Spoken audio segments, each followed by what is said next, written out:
दोस्तों, जरा एक पल ठहर कर सोचिए। अगर मैं आपसे कहूं कि आपकी जिंदगी बदलने की असली चाबी किसी और के पास नहीं, बल्कि आपके अपने ही अंदर छुपी है तो? जी हां, हम में से ज्यादातर लोग दिन रात बाहर समाधान ढूंढते रहते हैं, लेकिन असली ताकत हमारे अवचेतन मन यानी सबकॉन्शियस माइंड में छुपी होती है। यही वो अनदेखी ताकत है जो हमारी सोच, हमारी आदतें और यहां तक कि हमारी किस्मत तक तय करने की क्षमता रखती है। आज मैं आपको डॉ. जोसेफ मर्फी की विश्व प्रसिद्ध किताब the power of your subconscious mind से वो अनमोल रहस्य बताने वाला हूं, जिन्होंने लाखों लोगों की जिंदगी बदली है। ये सिर्फ किताब की बातें नहीं हैं, बल्कि वो शक्तिशाली तकनीकें हैं, जिन्हें अगर आप सच्चे दिल से अपनाएं, तो आपकी जिंदगी की दिशा ही बदल सकती है। पहले मैं आपको बताना चाहूंगा कि अवचेतन मन क्या है और ये कैसे काम करता है। समझिए, हमारा मन दो हिस्सों में बांटा गया है।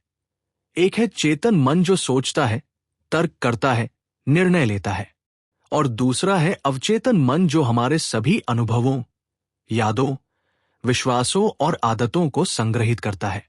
यह अवचेतन मन 24 घंटे काम करता रहता है, यहां तक कि जब आप गहरी नींद में सो रहे होते हैं। डॉक्टर मर्फी कहते हैं कि यह अवचेतन मन एक विशाल कंप्यूटर की तरह है जो हमारे हर विचार, हर भावना और हर अनुभव को रिकॉर्ड करता रहता है। और सबसे दिलचस्प बात यह है कि यह सच और झूठ में फर्क नहीं कर सकता। यह सिर्फ वही मानता है जो आप इसे बार बार कहते हैं या सोचते हैं। इसे एक उदाहरण से समझते हैं। मान लीजिए आप रोजाना खुद से कहते हैं, मैं बहुत भाग्यशाली हूं, मेरे साथ हमेशा अच्छा होता है। तो आपका अवचेतन मन इसे सच मानकर ऐसी परिस्थितियां बनाना शुरू कर देता है जहां आपके साथ वाकई अच्छा होता है। वहीं अगर आप हमेशा कहते रहें, मेरे साथ हमेशा बुरा होता है, तो अवचेतन उसी दिशा में काम करेगा। अब आते हैं विश्वास की अद्भुत शक्ति पर। डॉक्टर मर्फी इसे किताब का सबसे महत्वपूर्ण सिद्धांत मानते हैं। वे कहते हैं कि जो कुछ भी आप गहरे विश्वास के साथ अपने अवचेतन मन में बिठा देते हैं, वो अवश्य ही आपकी वास्तविकता बन जाता है। इसका एक बहुत शक्तिशाली उदाहरण है प्लेसिबो इफेक्ट। ये एक वैज्ञानिक तथ्य है जहां मरीजों को साधारण चीनी की गोलियां देकर बताया जाता है कि ये शक्तिशाली दवा है। और आश्चर्य की बात यह है कि कई मरीज सिर्फ इस विश्वास की वजह से ठीक हो जाते हैं। ये कोई जादू टोना नहीं, बल्कि अवचेतन मन की अपार शक्ति का प्रमाण है। मैं आपको एक और दिलचस्प घटना बताता हूं। एक व्यक्ति को बताया गया कि उसे कैंसर है, जबकि रिपोर्ट गलत थी। लेकिन इस विश्वास के चलते वह वाकई बीमार होने लगा। जब सच्चाई पता चली और उसे बताया गया कि वह बिल्कुल स्वस्थ है, तो वह तुरंत ठीक होने लगा। यह दिखाता है कि हमारा अवचेतन मन कितना शक्तिशाली है। तो सवाल यह है कि हम इस शक्ति का सदुपयोग कैसे करें। डॉक्टर मर्फी कहते हैं कि पहला कदम है अपने विचारों पर नियंत्रण रखना। हर वो विचार जो आपके दिमाग में आता है, वो आपके अवचेतन में जाकर बैठ जाता है। इसलिए नकारात्मक विचारों को तुरंत रोककर सकारात्मक विचारों से बदल देना चाहिए। अब बात करते हैं कल्पना की शक्ति की। ये बहुत महत्वपूर्ण है। अवचेतन मन चित्रों और छवियों की भाषा समझता है। जब आप अपने लक्ष्य को बार बार अपने मन में देखते हैं, तो अवचेतन उसे हकीकत बनाने की दिशा में काम करना शुरू कर देता है। मान लीजिए आप एक सुंदर घर चाहते हैं, तो रोजाना 10 से 15 मिनट आंखें बंद करके उस घर को अपने मन में देखिए। उसके हर कमरे में जाइए, उसकी खुशबू महसूस कीजिए, उसकी दीवारों को छूइए। जितनी स्पष्टता से आप इसे देखेंगे, उतनी ही जल्दी यह आपकी वास्तविकता बनेगा। एक मशहूर एथलीट की कहानी है जो ओलंपिक जीतना चाहता था। वो रोजाना अपने आप को गोल्ड मेडल पहने हुए राष्ट्रगान सुनते हुए देखता था। वो महसूस करता था कि मेडल का वजन उसकी गर्दन पर है, भीड़ की आवाजें सुनाई दे रही हैं। कुछ सालों बाद वो वाकई ओलंपिक चैंपियन बना। अब आते हैं शब्दों की शक्ति पर। हमारे शब्द हमारे अवचेतन मन को प्रोग्राम करते हैं।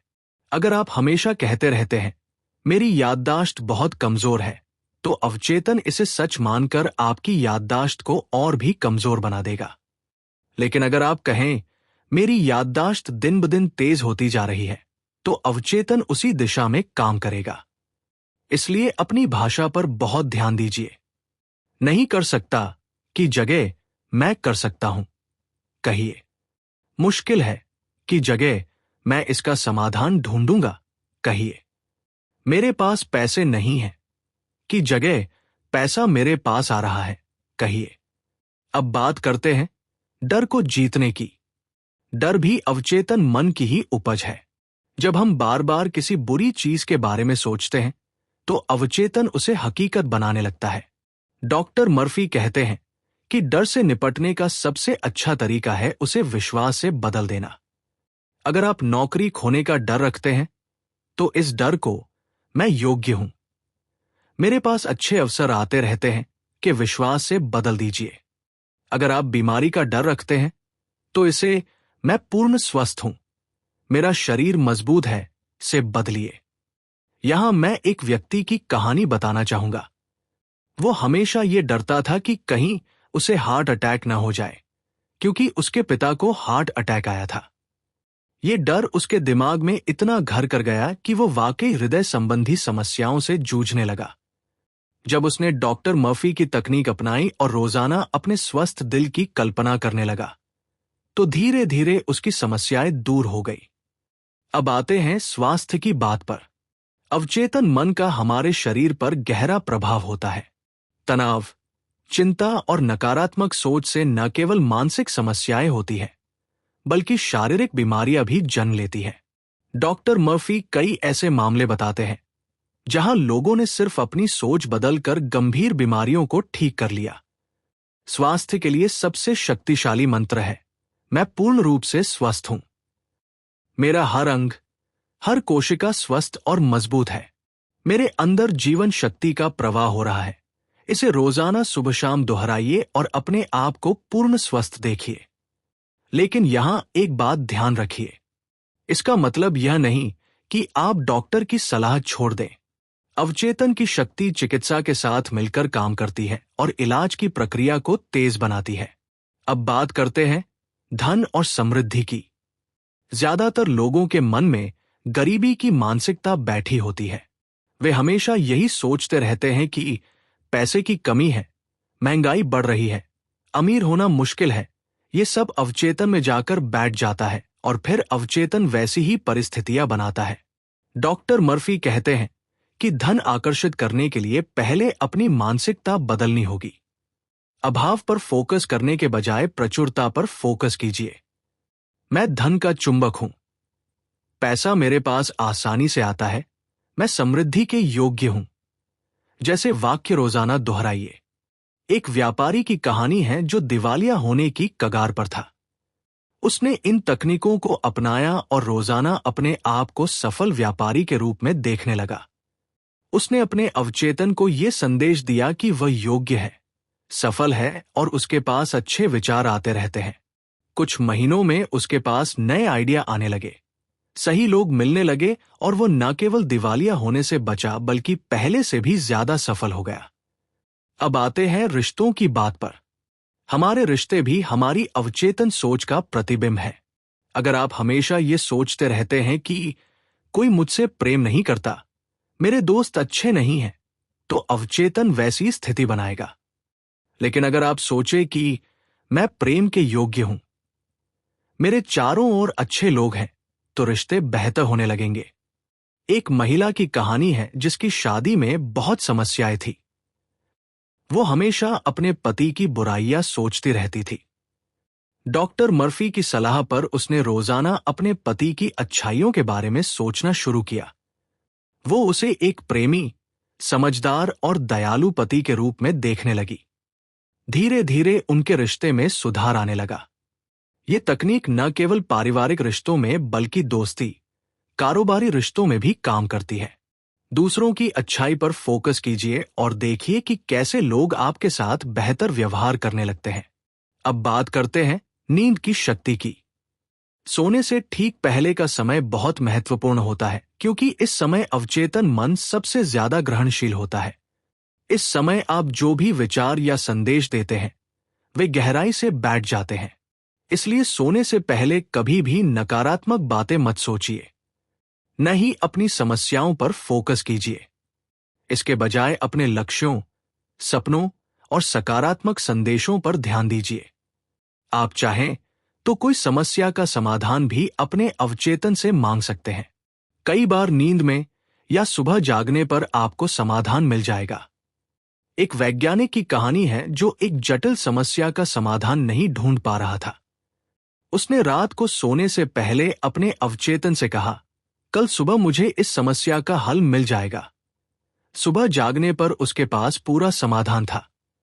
यह कोई चमत्कार नहीं, बल्कि अवचेतन मन की प्राकृतिक शक्ति है। अब आते हैं प्रार्थना की शक्ति पर। डॉक्टर मर्फी कहते हैं कि सच्ची प्रार्थना केवल मांगना नहीं है, बल्कि विश्वास के साथ आभार जताना है। जब आप प्रार्थना करते हैं तो यह मानकर करिए कि आपकी प्रार्थना पहले से ही पूरी हो चुकी है। आभार जताइए कि आपको वो चीज मिल गई है जिसकी आप कामना कर रहे थे। यह तकनीक बहुत शक्तिशाली है, क्योंकि जब आप आभार के साथ प्रार्थना करते हैं तो आपका अवचेतन मन समझ जाता है कि आपका लक्ष्य पहले से ही पूरा हो चुका है और वो उसी दिशा में काम करना शुरू कर देता है। अब मैं आपको कुछ व्यावहारिक तकनीकें बताता हूं जिन्हें आप रोजाना अपना सकते हैं। पहली तकनीक है ऑटोसजेशन या स्वसुझाव। ये बहुत सरल लेकिन शक्तिशाली तकनीक है। रोजाना 15 से 20 मिनट शांत जगह बैठकर अपने आप से सकारात्मक बातें कहिए, जैसे मैं दिन ब दिन बेहतर होता जा रहा हूं, मेरे अंदर असीमित शक्ति है, मैं सफल हूं, मैं खुश हूं। दूसरी तकनीक है विजुअलाइजेशन या मानसिक चित्रण। रोजाना कुछ समय निकालकर अपने लक्ष्यों को मानसिक रूप से देखिए। अगर आप अच्छी नौकरी चाहते हैं तो अपने आप को उस ऑफिस में काम करते देखिए। अगर आप अच्छा घर चाहते हैं तो उसमें रहते हुए महसूस कीजिए। तीसरी तकनीक है एफर्मेशन या दृढ़ संकल्प। ये छोटे छोटे सकारात्मक वाक्य हैं जिन्हें आप बार बार दोहराते हैं, जैसे मैं स्वस्थ हूं, मैं सफल हूं, मैं प्रेम के योग्य हूं। इन्हें रोजाना कम से कम 50 से 100 बार दोहराइए। चौथी तकनीक है ग्रैटिट्यूड या कृतज्ञता। रोजाना उन सभी चीजों के लिए आभार जताइए जो आपकी जिंदगी में अच्छी है। यह आपकी सोच को सकारात्मक रखता है और अवचेतन को संदेश देता है कि आपकी जिंदगी में अच्छाई है। अब मैं आपको कुछ गलत धारणाओं के बारे में बताना चाहता हूं। कई लोग सोचते हैं कि ये सब जादू टोना है या फिर ये केवल सोचने भर से सब कुछ मिल जाएगा। ये बिल्कुल गलत है। अवचेतन मन की शक्ति का मतलब यह नहीं कि आप कुछ न करें। इसका मतलब है कि आप सही दिशा में सोचें और फिर उसके अनुकूल कार्य भी करें। दूसरी गलत धारणा यह है कि यह तुरंत परिणाम देता है। हकीकत यह है कि अवचेतन मन को प्रोग्राम करने में समय लगता है। आपको धैर्य रखकर लगातार अभ्यास करना होगा। कुछ लोगों को कुछ दिनों में परिणाम दिखते हैं, कुछ को कुछ महीनों में।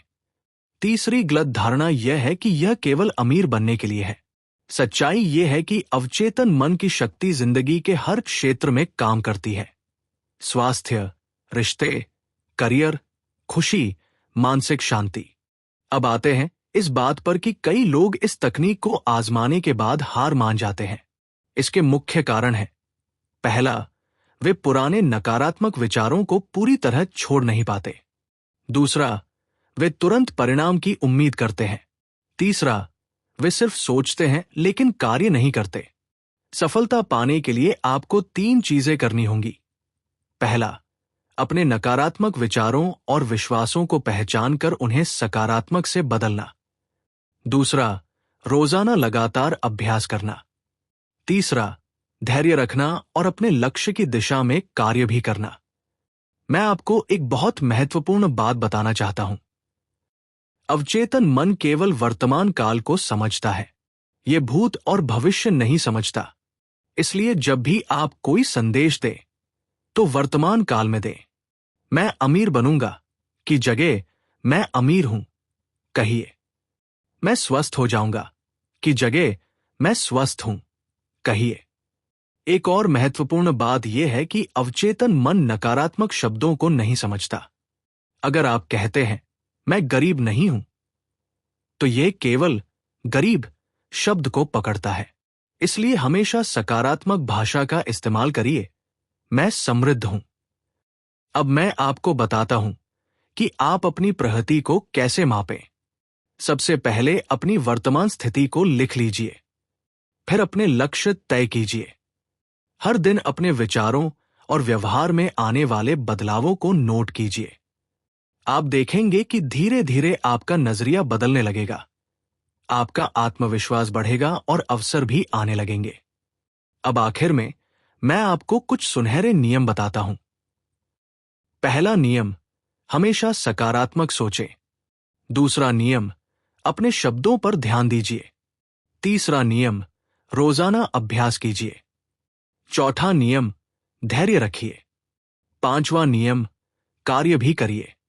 दोस्तों, मैं आपको विश्वास दिलाना चाहता हूं कि आपके अंदर असीमित शक्ति छुपी हुई है। ये शक्ति आपकी जिंदगी को पूरी तरह बदल सकती है। आपको सिर्फ इस शक्ति को पहचानना है, इसे जगाना है और सही दिशा में इस्तेमाल करना है। हजारों लोगों ने इन तकनीकों से अपनी जिंदगी बदली है। वे गरीबी से अमीरी की ओर गए हैं, बीमारी से स्वास्थ्य की ओर गए हैं, अकेलेपन से प्रेम की ओर गए हैं। आप भी ये कर सकते हैं। आज से ही शुरुआत कीजिए। रोजाना 15 से 20 मिनट अपने अवचेतन मन के साथ बात करिए। इसे सकारात्मक संदेश दीजिए। अपने लक्ष्यों को मानसिक रूप से देखिए। और सबसे जरूरी बात, विश्वास रखिए कि आप सफल होंगे। याद रखिए, आपका अवचेतन मन आपका सबसे वफादार साथी है। ये कभी आपको धोखा नहीं देगा। आप इसे जैसा प्रोग्राम करेंगे, यह आपको वैसा ही जीवन देगा। तो आज से ही अपने अवचेतन मन को सफलता, खुशी, स्वास्थ्य और समृद्धि के लिए प्रोग्राम करना शुरू कर दीजिए। आपकी जिंदगी बदलने वाली है। आपके सपने पूरे होने वाले हैं। बस विश्वास रखिए और लगे रहिए। आपके अंदर जो शक्ति छुपी है, वो आपको वो सब कुछ दे सकती है जिसका आप सपना देखते हैं। सफलता आपका इंतजार कर रही है। अब बारी आपकी है इसे हासिल करने की। शुभकामनाएं।